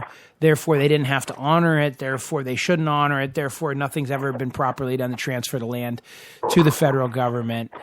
So his argument is kind of weird from the beginning because he's basically saying, yes, I agree the territory entered into this agreement, but I don't believe they had to follow through with this agreement when they became a state because the enabling statute that made them a state said everything they had done was null and void, including the negotiations up to becoming a state in his reading of it. And I understand on its face what he's trying to say, but he's basically saying is we agreed to make it federal land as part of becoming a state, but we didn't have to honor any of our agreements we made as a territory, and nothing else was ever formally done after we became a state. Therefore, it's never been properly transferred. Therefore, it's state land. So that's the legal ramification, right? That's his argument. The reality is, if it walks like a duck, it talks like a duck, it probably is a duck, okay? And if a farmer, I always say, there's more than one way to figure out what happened. And one way to figure out what happened is how everybody acts. And except for him, everybody's thought for the last couple hundred years that was federal land. Everybody's acted like it was federal land. The states treated it like federal land. The farmers treated it essentially like federal land. The only time it became an issue is when Congress had the BMI start to collect some rents or some leasing fees. Then Cliven said, oh, wait a minute, I don't have to pay. Well, but then he did pay for a while first. Then he stopped paying. So, you see what I mean? If a farmer, if I roll up to your farm once a week with a load of hay, right? And every week you take the hay and you say, bring me some more hay next week, and I bring you some more hay, and I always short, you may never have entered into a formal contract with me to deliver hay and what day I'm supposed to deliver it on and how many bales I'm supposed to bring and all this. But if I've been bringing you 20 bales a week for 20 years, then we probably have a contract for 20 bales a week, right? And either one of us could probably complain when the other one doesn't follow through. And my point is how you've done things becomes as much about what things are as anything else when there's an uncertainty otherwise. And so, Nevada treated it like federal land. Everybody treated it like federal land. Everybody obviously at the time didn't think they needed to do anything fancy after Nevada became a state. I guess the people who ran the state originally just thought we're going to honor the agreement that we struck with Congress to become a state. And Cliven's basically saying, well, they didn't do anything else, and since the legislation that made them a state said everything else they did was null and void, well, there are things that are called voidable, and there's things that are void in the creation. And the difference between something that's void or voidable is something that's void is a nullity and it never happened. Things that are voidable mean you don't have to honor them, but by action or subsequent action, you could have voided it but chose not to, and so it was voidable. And by certain actions, you can lose your right to void it, and so it's no longer voidable at all. So a good example is a voidable marriage. I can get involved into a marriage where I can still void the marriage. Now, if I marry my sister, it's void in its creation, so there was no marriage. If I marry somebody who told me they were fertile, but then I find out they were infertile shortly after marriage, upon learning of the infertility, I can void the marriage. I'm no longer married because I married believing they would be fertile. But if I choose to continue the marriage after learning that they aren't fertile, then I can no longer void the marriage. It's no longer voidable. Okay? So Okay. same idea with the land. This land existed. There was an agreement, and Clive and Bundy might be right. Maybe the territories, maybe if the state of Nevada had waggled their thumb and stuck their nose out and said, tee-hee-hee, Congress, we promised you 80% of our land. You signed a law that says we don't have to give it to you, so we're keeping it, right? But they didn't do that. They said, okay, here's your land, and acted like it was the federal government's land, treated it like it was the federal government's land, didn't administrate it like state land, and I think that's history at this point. So I think he's barking up a fight he's never going to win. What's your personal take on how the Bureau of Land Management and the federal government in general handled that situation? Okay, well, my general take on it is they went through the court for many, many years. It's not like it's not like they swept in like the Gestapo one night and just tried to kick him off. Yeah, I heard he lost numerous court cases. Yeah, so he's had due process, and I guess, listen, you could make an argument, right, that, well, he should be entitled to, or they shouldn't take from him. Well, if that's the case, then everybody should win their court case, or at least not have to live with losing their court case. The sheriff should not be able to collect a judgment against me if I get sued, because, it's just not fair, or it's wrong, or I shouldn't have to pay this or that fee. It doesn't really matter. He's had due process. He's had the political, and he's been aware of this problem. So it's not like he's tried to move his ranching operation in the meantime off this land or minimize the ongoing debt. He's just blazingly kept. So imagine if we were in this fight and his lawyer went to the court and said, hey, here's what we're going to do, Judge. I don't think the BMI gets my money, but I'm going to live with your results. So we'll pay the money into a fund. And when this is all over, if I win, I get to keep my money, and if I lose, well, the money's already put into a fund, and then BMI can have their money. And so in the meantime, don't kick me off the land. That's done a lot of times with rentals and things like that. I'll pay my rent into court or into an escrow account, and then when it's time, jiggy on over, right, and win or lose, the money either goes back or not. But that way, everybody knows that the payments are being made. This guy didn't do anything like that. He's just been brazenly, even knowing he was losing court battles, he just continued to graze the cattle there. I think the thing over Clive and Bundy is not about whether he was right or wrong. I think the answer is he was wrong at the end of the day. I think what's unusual to us is to see that the Bureau of Land Management, doesn't need the FBI to come in on a special request and kick somebody off. They have their own SWAT team and their own police force and their own paramilitary equipment. That's probably the more concerning part is why does the Department of Agriculture have a SWAT team? I mean, why does everybody... Right. Yeah. That was my biggest complaint with the whole thing. And that's the question. And when I saw the videos, supposedly what were the live streaming videos coming from there, that weekend, and, the Bureau of Land Management boys, they were dressed like SWAT team, and, they looked military and uniformed and, and pointing automatic weapons at American citizens. Now, some might have been armed, but they were not in a aggressive stance. But yet, Bureau of Land Management was an extremely aggressive stance. Yeah. And I just thought, this is not the country that I'm supposed to be living in. So let me ask this question. Let me ask this question though. Let's assume that Cliven was let's just change the facts around just a little bit, right?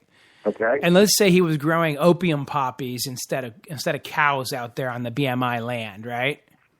Right. Would anybody have had a problem with the SWAT team taking him down? And the answer is probably not, right? We'd watched it on Cops and sung along.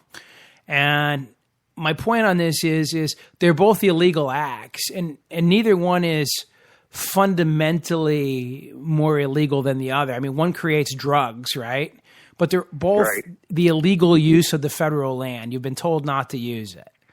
It's not yours because multiple courts have told you it's not yours. In one case, he's creating contraband. In the other case, he's creating beef cows. That would be the best distinguishing fact. But neither one is fundamentally more lawful than the other. Okay, one may be righter than the other and more ethical than the other, or something like that, but neither one's fundamentally more lawful. And so why does he get a free pass to continue to steal? Or what if we found out that Cliven Bundy was going around and digging up gold on federal land and selling it at the market, but not paying the federal government any of the fees to mine the land, right? People will be like, oh, he's a dirty miner, and he's stealing the gold off of federal land. But for some reason, if he's just grazing cattle, and he puts a buckwheat, or a sheaf of grass in his mouth and puts his cowboy hat on, so, well, I'm just grazing cattle here. I'm just a farmer carrying buckets of water. He gets a sort of a free pass. And so let me play the devil's advocate side, which is had he been digging gold out of the ground or growing opium poppies and they had raided him with a full SWAT team, I think the national play on it would have been completely different. People would have been like, yeah, go get him, man. He's a thief. But do you agree, though, with the way they handled that particular situation? Well, that's what particular time. Well, that's what I'm asking is, where do you draw the line? I mean, let's assume that the first thing that happens is the judge says, all right, Mr. Bundy, you got to get your cows off the land. And you don't do it. Right. So then he comes back to court and the judge says, well, what's going on with the cows? Well, Judge, here's what's going on. I don't give a rat's ass about what this court has to say. I don't believe you have the power. Okay, well, then why'd you even come to court the first time and engage in a lawsuit if you thought the federal government had no say over this? Oh, you were waiting for the answer you wanted to hear, but you're going to ignore the authority of the court when you get an answer you don't want to hear. Okay, I understand. All right, Marshal, go out there. And, then the U.S. Marshal's office goes, well, listen, Judge, we're not really equipped to do this. This is a BMI issue, or BLM, BLT. Give me a bacon, lettuce, and tomato. This is a BLM problem. And the judge says, all right, BLM, I'm giving you the authority to go in and get the cattle at this point. So they've been given the authority by a federal judge to remove the cattle from the land because the guy who was told by the court to remove them 20 times refuses to do it. So where do you draw the line? So let's say the first time they go out and they just say, all right, Clive, can we have the cattle? And he's like, F you, off my land, you no good federal government. So the next time they roll out and it's a few more guys and they're like, listen, Clive, and you're getting a little silly here. We got to pick up the cows. No, you're not allowed on my land. I'm going to barricade my doors and I'm going to, do this and I'm going to do it. So it escalates, but I don't know that it escalated in a way that I'm upset about yet, because it feel like as I learned more about the story, this wasn't like the federal government showed up. I'm very mad about the Ruby Ridge. Okay. That's the story of the federal government giving the guy the wrong court date. That's the amazing part about the Ruby Ridge story. The guy didn't even know he hadn't shown up for court because he didn't need to show up for court yet based on the notice the idiots gave him. Okay? And then they go in there with a full SWAT team and shoot the kid and the dog and everything else, right? Just complete garbage. So there's one where after you read about it, it's all reconstructed. Or Waco, Texas, when they go into the compound and fire tear gas in that turns out to light the place on fire and kill all those folks in there, even though they made David Koresh wacky wannabes or whatever. Who cares? And there was no need to go in there. I don't know what was up their ass that they had to get in there that moment. Okay. Then you go around to Clive Bundy and you find out, well, actually, we've been trying to get to him for a long time through lots of other methods and much friendlier methods, and he's been told by courts, so this has already been fully litigated. Again, Ruby Ridge, the guy didn't even know he was late yet, so even if he was late to get in trouble for it, it wasn't like somebody showed up at his house and said, hey, you missed court. They just raid the damn place.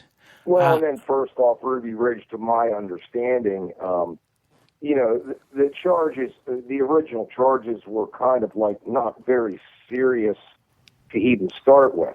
Right. Yeah, that whole thing was just a complete... You go ahead. Right, and I feel that way a little bit the same way with Waco. The original charges just weren't a whole lot. I just didn't think it should escalate into what they became. Clive Bundy might be a different deal. I know he lost in court many times. I mean, I still feel bad for the guy. I agree with him in a way, and it very much upsets me the way that I see, my own federal government handling some of these issues. And the way they handle them, I think, is just totally, totally wrong. But, but then I don't know all the details either. Yeah, and like I say, I mean, here's the answer. The problem for Clive and Bundy is that he's been through the courts repeatedly. He's been through the courts repeatedly and had lots of opportunities for due process. And so it's hard at the end of the day to say the government's completely off their rocker. And I think that's kind of what we learned as things develop, that this guy's just willfully simply saying, I'm not paying and I don't care. And no judge agrees with his argument. Hey, listen, I had in the practice of law many occasions when I was a practicing attorney where people had a result that was not fair or even what I thought was right. I mean, the judge got it wrong, But unfortunately, we live in a society where decisions have to have some sense of finality. And once you've worked your way through all the legal machinations, and plus, trust me, we have lots of them here in our society. And that's why Clive and Bundy still has cows on that property, right? Because all those years he was in court, he held up anything from happening. But at some point, they got to get the cows off, or he's got to pay up, or something's got to happen. And so I just feel like he had all his due process up front, so I have less sympathy for him. I understand his position on federal land, and it is an interesting question. Why does the federal government control so much land? On the other hand, the state of Nevada wanted the federal government to have the land when they were a territory because that was part of the deal they struck. Which is why, by the way, most federal land is in the West, because those guys came later. And our forefathers, the original founders of our country, and then the Congresses that came after them decided that they were going to extract great wealth out of the territories for the federal government, right? And that's what they did. They said, okay, you want your territory? On the other hand, we have the land grants here in in this area of the country, your 40 acres and a mule, or the land grant colleges where large amounts of land were granted, but there were certain stipulations. Federal land was parceled out at one point here in the East. The West, there was never any. Federal land was never handled exactly the same way after it became part of the United States government. So I don't know. I just say historically it's a much different evolution, and that's why all the federal land is 80% of all federal land is west of the Mississippi, and I think like 75% of it's, you can draw a separate line past the Mississippi quite a ways before you get to almost all the federal land, which is like Nevada and West. Right. What was the number I heard on Nevada? It was like, 92% of the total state of Nevada is federal land. Right, and most of the... Or was it 92 or 96? I mean, it was way up there. It's way up there, and the answer is there's a reason why. Because, frankly, when they created that territory, and if you think about it, right? Now, think about it from this standpoint. Remember what the federal government was like back in the day? The federal government was nothing, right? Before 1900, the federal government was tiny, right? And we could only hope it would get that way again. Well, and I was going to say, so imagine you're a territory who's agreeing to become a state, right? And they're like, well, what we want is we want 85, 90% of the land in this territory to be federal land. We'll break you up into a state, and you can have counties, and some of your counties will be mainly federal land, but there'll be some towns and farms and everything. And if you're looking around the landscape, you're going, you know what? If this is federal land, then I don't have to worry about, anybody buying it or selling it, or the federal government's never going to do anything with it. They don't have any money anyhow. And a lot of it's inhospitable. I think that's the other reason that the territory became part of the United States so easily and gave up so much land, is so much of what they gave up was relatively not valuable land in the day. It was basically inhospitable desert or mountainous region, and they didn't care, so they gave it up. I think it would be a much different trade in this day and age. You would look at it a lot differently, and you'd be like, hell, the government can do whatever they want with this land. I'm not sure I want them to have it. But I think in that day and age, it was sort of like putting it into Nature Conservancy Trust or something, I don't have to worry about anybody doing anything with my land because the federal government's not doing anything out this far. Right. How wrong were they? And then you hear the story of the federal government wanting to make deals with offseas or Chinese companies to set up like solar generation and all that out there in Nevada, and then the politics comes into it. Oh, absolutely. And now it's just like, the politics just get overwhelming. With all this going on out there. I don't know. It was just on my mind last evening when I was sitting around, looking for something, and I just like, wonder how he's making out. But I still say at the end of the day, whenever that day ends, he's not going to make out very well because he's going up against a tough group of people. Right. Federal government's not very forgiving. Oh, my goodness. Well, what else can I tell you? What else can I tell you? Not much. Not much. So anyway, did you see my little Facebook post? You think? Wait a minute. I think the war has already started, probably about a decade ago. I think that war started a long time ago. I think we're in it. I think we're in it to stay, and I think we've kind of proven that over the last decade here that we're in it, and we're just going to keep riding it wherever it takes us. I'm not sure. Yeah, let me just tell you, I have no idea where the world's headed. I have no idea. I think we're involved in so many different parts of this world, and in a lot of ways we're not involved in a very positive way at all. And probably if you'd ask the majority of the people, and not maybe the people like you and me, but the governments of this world, most of them probably hate our guts, because all we do is, do bad things to them, Well, I don't think we've been good neighbors lately, Well, and if you want to talk about history, right? I mean, we've not been good neighbors for many years. If you live in South America, for instance, right? We had Marine Expeditionary Forces down there, toppling regimes all the time. We were doing all kinds of things historically. Hell, it goes all the way back to, remember I told you we negotiate with terrorists. We sent the Marines to Tripoli to beat up on the Barbary pirates, and then we signed a treaty with them. Right. I got another call coming in, Dwayne, so I'm going to add this guy here. Did you tell me this is time to go get a beer? Yes, go get a beer, and I got another caller coming on here. Okay, I'll let you go and turn my speakers back on. All right, boss. See you, bud. See you later. Bye.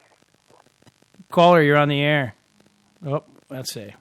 We lost him for a second. Caller, you're on the air. Hey, Carl. Yeah, what's going on, my friend? This is Don. How are you? Good. You listening? I'm trying to. I'm traveling through South Carolina, and sometimes the internet's not the greatest. So